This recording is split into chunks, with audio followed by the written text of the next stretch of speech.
looking at a year's worth of data on the front-running presidential contenders.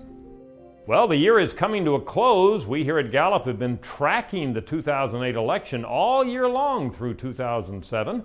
We're reviewing a lot of the data that we've collected over the year, and here's some interesting findings. Name identification. Over the course of the year, what have we seen in terms of, first of all, the Democratic candidates?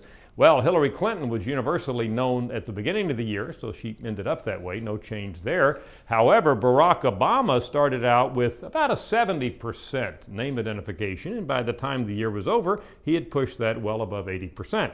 Same thing for John Edwards. He had run for the vice presidency back in 2004, but his name ID as well inched up as the year went on. Some bigger changes in name ID on the Republican side of the ledger. As the year began, John McCain and Rudy Giuliani were pretty well known by Americans, and they of course kept that high name ID throughout the year. But some other Republican candidates kind of rose from obscurity as the year went on. Mitt Romney began the year with a name ID of only about 35%. By the time the year was over, he was well up above 50%. Despite the fact that he was a movie actor and had some fame in that dimension, Fred Thompson really had a fairly low name ID when we first began measuring him back in April, and he too ended up the year much, much better known.